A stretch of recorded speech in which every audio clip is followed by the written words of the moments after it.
Okay, so here's what the place looks like these days.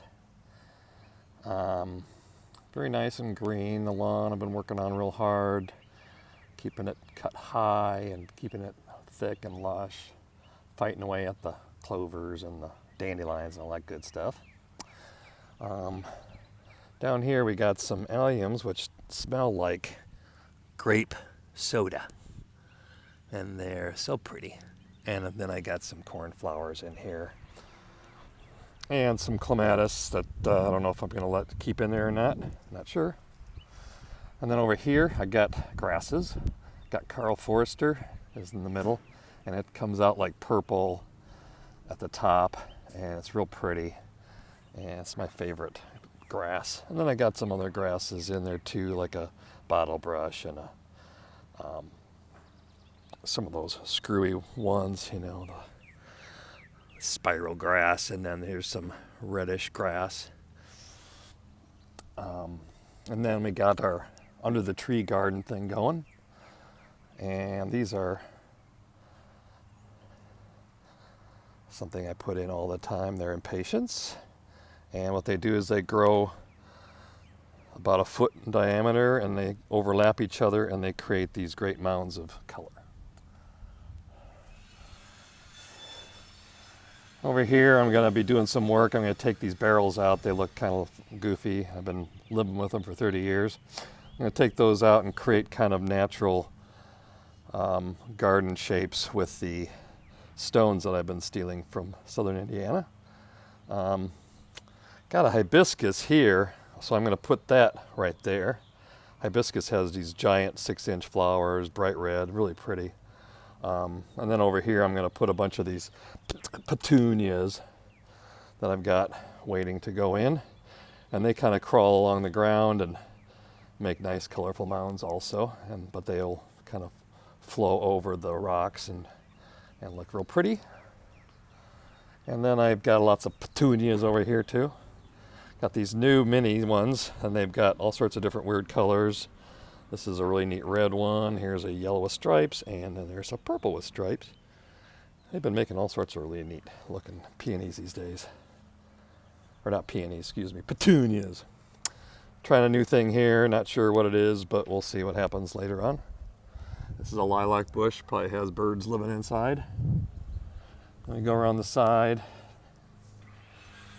And we got my waste zone where I haven't done a lot. That's a beautiful holly bush that has died on me for some reason. I have no idea. These are pretty cool. They have really wild leaves and white flowers, but I don't know what they're called. These are fire bushes, and they turn bright red in the fall. Real bright. I mean, it burns your eyes out. And then this is my little hosta garden with some May lilies and some striped grass, or zebra grass, and I also have like wild oats or something like that grass. That's pretty cool, but it's invasive. Of course, the ferns, and they got these little bells of the valley, just like 1209, and just like 1209 also, I got chives. I like to put in my eggs. The deck. We got some tomatoes. These are 100s, sweet 100s and sweet 1000s. I don't know what the difference is, or maybe it's a sweet million. I can't remember what it was, but it's supposed to be really tasty, little teeny ones. There's the spiral grass that I'm going to put inside the head, like hair, like screwy hair job. And then these are calla lilies, I think. I think that's the right name. I got those for Sharon on Mother's Day. And then I'm going to do zinnias in this pot. They grow about, 2 feet tall, really bright, beautiful flowers. There's my Christmas tree, still growing. I have no idea why.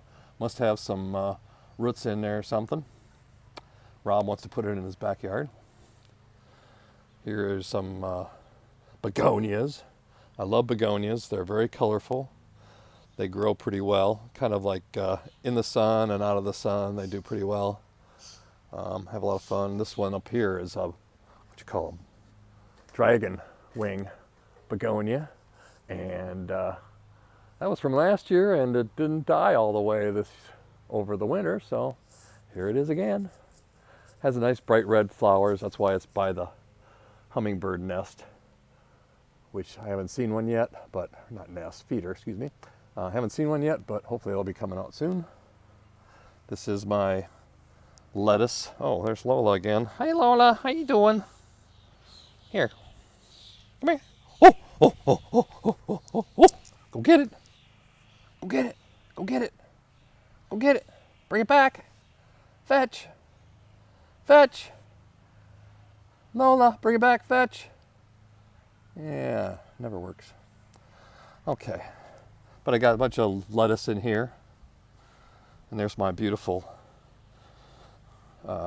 Mexican bird bath. I knocked it over one year with a lawnmower and broke it into pieces, but I had to glue it all back together again, and it seems to be working okay. Our veggie garden. Growing some beans around the outside. Those are bush beans, and in the middle they've got some peas, some snow peas. Those are a lot of fun. You just walk by and grab a couple, and they're sweet. Got radishes and tomatoes, big fat beefy tomatoes, and some zucchini and cucumbers. Zucchini's coming up, cucumbers, not so hot. There's the shed we're gonna have to get rid of. It's starting to rot out, the floors are rotting out, there's critters moving around underneath there, it's really scary. And then we got our raspberries, a bunch of different raspberry bushes. The ones in the back are from Indiana, from Sharon's grandmother's place. But these are new ones from a friend of mine, and they're two times a year bloomers, and so you get 2 crops from each plant, and they are the best tasting ones I've got. So I need to figure out a way to get those babies to propagate. Here's a really cool clementine. I think that's what it's called. It's really weird color. It's real dark, but hard to see from a distance, but nice up close and great indoors.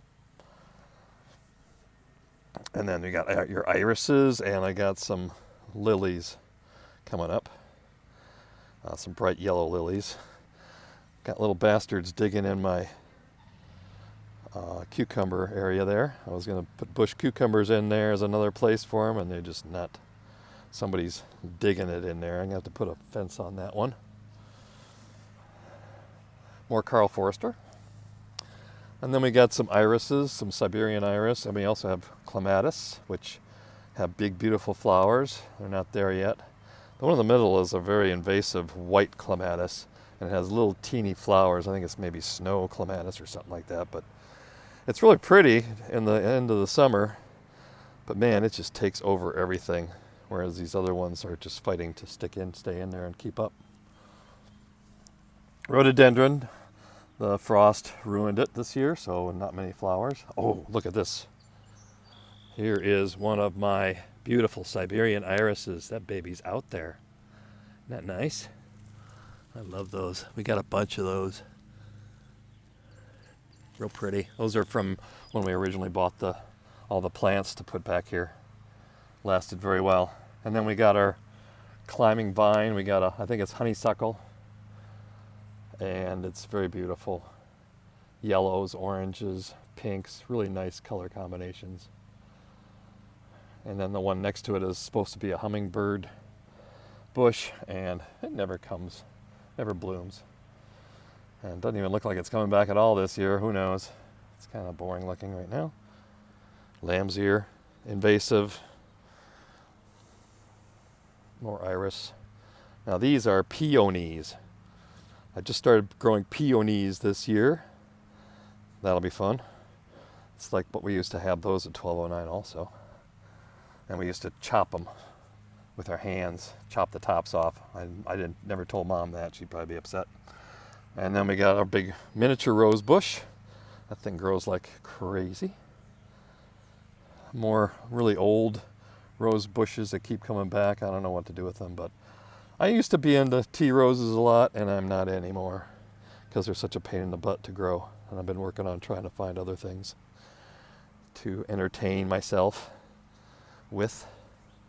Another iris, another rose bush that looks like it's going to start popping any minute.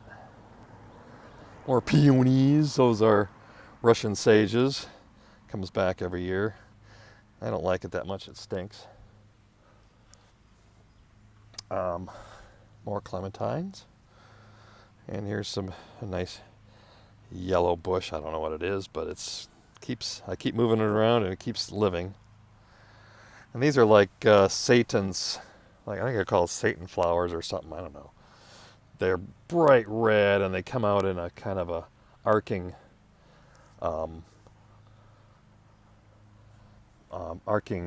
series of flowers. Really neat, really bright, beautiful.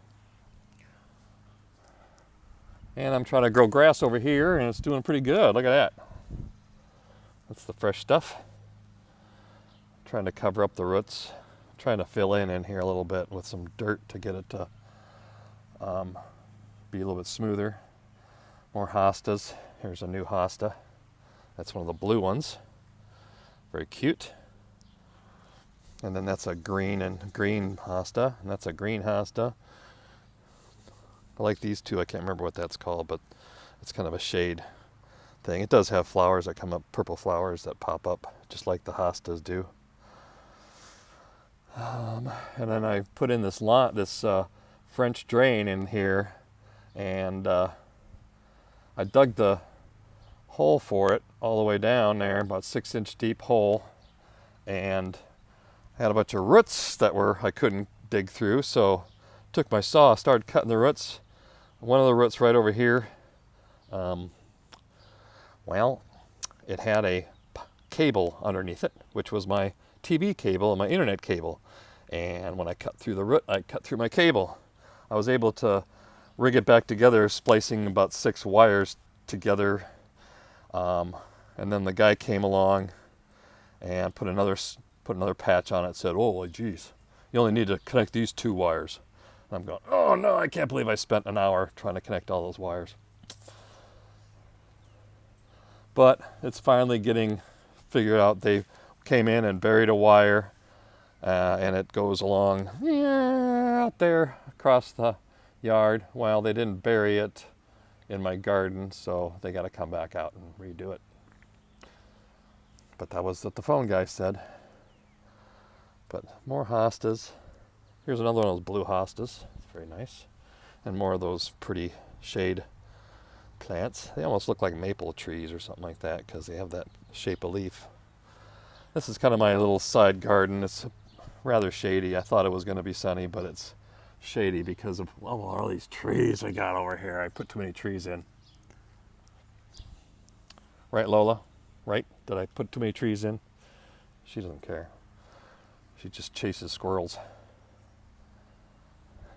That's a neat ground cover there. Kind of purplish.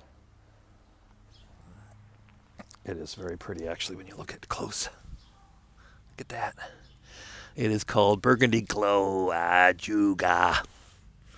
Ajuga. More grasses. And here's my azalea bush, which does pretty good. This is a best year for flowers. It really came out nice. Looks like everything bloomed, so that's good. I had to protect it from the frost one night. Put some plastic over it, but it survived. This is our porch. Oops, with the door open. Better close that. Don't want any bugs in there, as Mom would say. And so that is, oh yeah, I got some, this is weird. This is one of these, I don't know if it's even going to come up, but they have a lot of these patch things that you can, they're in paper, the seeds are in the paper, and you stick them on the soil or bury them, and they come up. It's really cool. So, that's my story. This is my nice little area that I like to hang out, and we put the fence up to keep Lola from getting out. This is where I've been spending all the latest hibernation keeping away from the COVID has been very pleasant when the weather's good. It's been pretty wet. The ground's real soft, but it is starting to get better. So, all right, well, that's my yard, and you're welcome to it anytime. Please come visit. Love you all.